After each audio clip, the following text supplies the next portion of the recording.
Leis de velocidade e mecanismos de reação. Agora temos de encontrar uma maneira de correlacionarmos as ordens e velocidades de reação experimentalmente determinadas com as ordens e velocidades dos processos elementares que compõem o mecanismo de reação. Felizmente, essa questão tem uma resposta simples e direta para muitas reações químicas.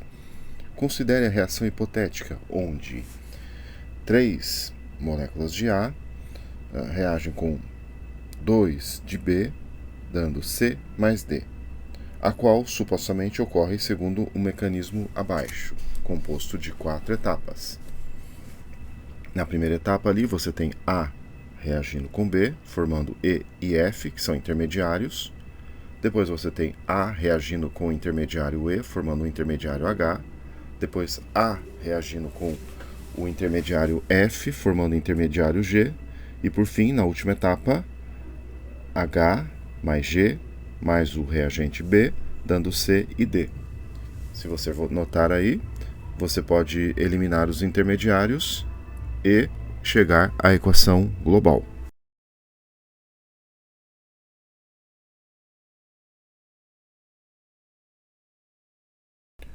Os produtos C e D se formam após uma sequência de 4 processos elementares. É óbvio que o produto não pode se formar mais rapidamente que a etapa mais lenta. Portanto, se uma dada etapa for muito mais lenta que todas as demais, a velocidade da reação global será limitada por esta etapa. Logo, a velocidade de reação deverá ser igual à da etapa mais lenta. Por esse motivo, o processo elementar mais lento do mecanismo proposto é denominado etapa determinante da velocidade. Vamos supor que a primeira etapa do nosso mecanismo genérico seja a mais lenta e tenha uma constante de velocidade igual a K1. Dado que o processo é bimolecular, a lei de velocidade é de segunda ordem. A primeira ordem com relação a A e a B. Consequentemente, verificamos que a lei de velocidade poderá ser descrita pela expressão abaixo, que você vê aí, né? Onde você tem a constante de velocidade igual à constante de velocidade da primeira etapa, etapa lenta. Assim, um mecanismo extremamente complicado pode gerar uma lei de velocidade muito simples. Nestes argumentos, também encontramos a explicação do porquê nem todas as reações que seguem leis de velocidade de segunda ordem são processos elementares bimoleculares. A reação global não é um processo elementar. Ela é complexa. No entanto, a reação segue uma lei de velocidade de segunda ordem, pois sua etapa mais lenta é um processo bimolecular. Saindo do abstrato e voltando para casos concretos, vamos examinar umas poucas reações aparentemente complicadas, mas cujas leis de velocidade são simples. Por exemplo, a reação entre o NO2 e o F2. Então, a reação é 2NO2 mais F2, como produto 2NO2F, segue a lei de velocidade de segunda ordem. Então, primeira ordem com respeito ao NO2, primeira ordem com relação ao flúor, onde essa constante experimental é a constante de velocidade experimental. A lei de velocidade nos mostra que tanto o NO2 quanto o flúor participam da etapa determinante. Contudo, a estequiometria nos mostra que a primeira reação entre uma molécula de NO2 e outra de flúor deve produzir algo mais do que NO2F.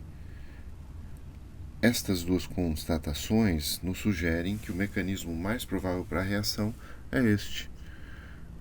Na primeira etapa é a etapa lenta, reação entre NO2 e F2, produzindo NO2F mais um átomo de flúor. Na segunda etapa, a etapa rápida, esse radical livre, esse átomo de flúor, ataca a molécula de NO2, produzindo N2F. O primeiro processo é bimolecular e é a etapa determinante. A sua lei de velocidade, portanto, a reação global é de segunda ordem, visto que a reação global ocorre exatamente a mesma velocidade da reação 1, a constante experimental deve ser igual à constante para a primeira etapa do mecanismo. Já foi mencionado que o mecanismo da reação 2-brometo mais 2H+, mais H2O2, dando BR2 e água como produtos, é formado por essas duas reações abaixo. Na primeira etapa você tem aí o H+, mais Br- reagindo com o peróxido de hidrogênio. Na segunda etapa, o intermediário HOBr, formado na primeira, reage com H+, e o Br-. Como se chegou a essa conclusão? A mais importante evidência do mecanismo de reação é a lei de velocidade. Segundo esta equação, somente H2O2, H+, e Br- participam da etapa determinante da velocidade. Para decidirmos quais serão os produtos da etapa determinante, devemos utilizar nossa imaginação e nossos conhecimentos de química descritiva, além dos princípios da conservação da matéria e da carga. Podemos inferir, a partir da estequiometria da reação, que HOBr e H2O são os possíveis produtos da reação entre H+, Br- e H2O2. Para reforçar nossa hipótese, HOBr é uma espécie conhecida, apesar de ser relativamente instável, e uma análise da estrutura molecular dos reagentes nos mostra que HOBr e água podem ser formados a partir dos reagentes sem que as geometrias normais dessas moléculas sejam seriamente distorcidas. Ou seja, podemos representar estruturalmente a etapa lenta como segue. Então você tem ali na etapa lenta o ataque da molécula de peróxido de hidrogênio pelos íons brometo e H+, a formação do intermediário HOBr, além de água. Bom, as espécies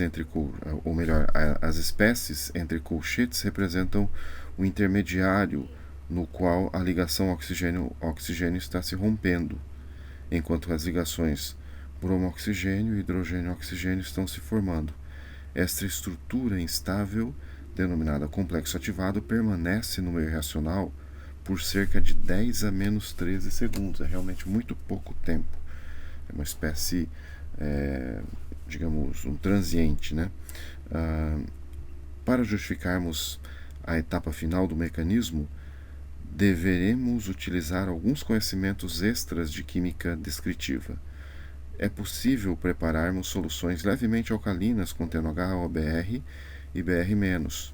Porém, quando essas misturas são acidificadas, rapidamente se observa a formação de bromo.